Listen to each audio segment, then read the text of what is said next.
بسم اللہ الرحمن الرحیم۔ حضرات گرامی، رحمان کے بندوں کی جو صفات اور خوبیاں بیان کی گئی ہیں ان میں ایک یہ ہے کہ مومن جو ہے پاک دامن، عفت معاد، سیر چشم ہوتا ہے، بدکاری یا اس طرح کی برائیوں کا شکار نہیں ہوتا۔ اللہ نے فرمایا ولا یزنون کہ رحمان کے بندے بدکاری نہیں کرتے ہیں، زنا میں مبتلا نہیں ہوتے ہیں۔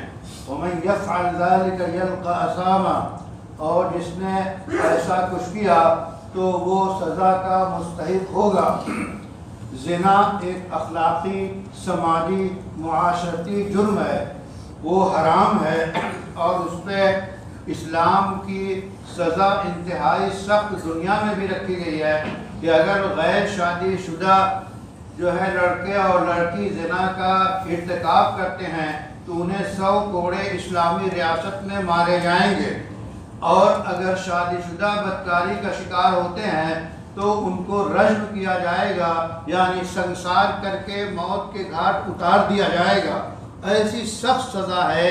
اس کا مطلب یہ اخلاقی جرم کتنا گھناؤنا، کتنا گندا ہے۔ اسلام نے زنا سے بچنے کے جو اسباب اور ذرائع بتائے ہیں، اس میں جو پابندیاں لگائی ہیں وہ تمہیدی طور پہ سب سے پہلے پردہ رکھا ہے، یعنی اجنبی مرد اور اجنبی عورت کے درمیان پردہ ہونا چاہیے۔ جس طرح مثبت اور منفی مقناطیس کے درمیان حائل ہوتا ہے جو ہے وہ اور اس حائل سے دونوں اپنی صلاحیت بچاتے ہیں۔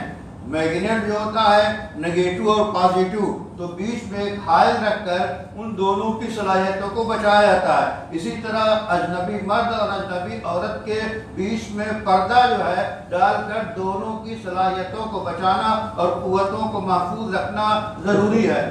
نگاہ سیر چشمی ضروری ہے، بد نگاہی سے اسلام نے روکا ہے۔ سورہ نور کی آیات بتائی ہیں کہ مومن مرد اپنی نگاہ نیچی رکھیں، مومن عورتیں اپنی نگاہ نیچی رکھیں۔ نگاہ کا نیچی رکھنا یعنی اجنبی مرد پہ نگاہ نہ ڈالنا، اجنبی عورت پہ نگاہ نہ ڈالنا، یہ دونوں سے مطلوب ہے۔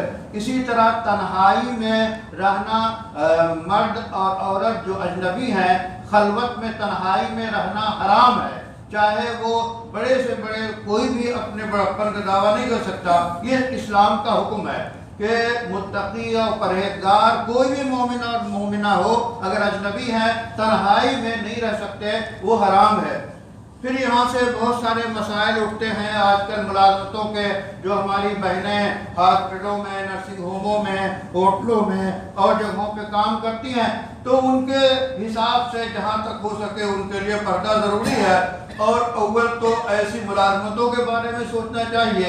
اس کی بھی شرائط کے تحت اجازت ہے تو پھر شرائط کے تحت ہی یہ ڈیوٹی اور شفٹ ایسی رکھنی چاہیے جس میں اجنبی مرد اور اجنبی عورتیں جمع نہ ہو۔ بہرحال ہاتھ کا زنا جو ہے پکڑ چھونا ہے، نگاہ کا زنا جو ہے دیکھنا ہے، کان کا زنا جو ہے اجنبی عورتوں کی آواز سننا ہے۔ آج کل جو مختلف تصویریں اریاں نیم اریاں ہمارے ہاتھوں میں آ گئی ہیں اور اس کو زوم کر کے تنہائی میں دیکھنا، یہ سب حرام ہے۔ اس سے انسان کی صلاحیت برباد ہوتی ہے۔ سب سے پہلے اس چیز کا جو آغاز ہوا ہے، صلاح الدین ایوبی کی فوج میں یہودیوں نے کیا کیا کہ ننگی اور نیم اریاں تصویریں بنوا کر تقسیم کر دی تاکہ فوجی دیکھیں۔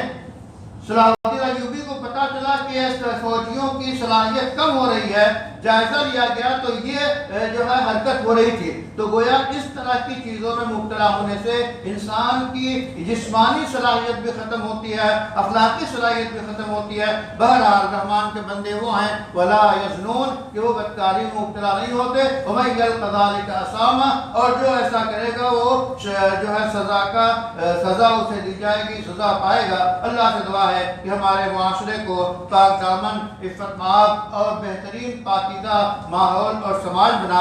اللہ تعالی ہماری مدد فرمائے، عالم اسلام کی مدد فرمائے، دشمنوں کو کا تہو بالا کرے۔ اللہ تعالی خیر کی توفیق دے اور شر سے ہماری حفاظت فرمائے۔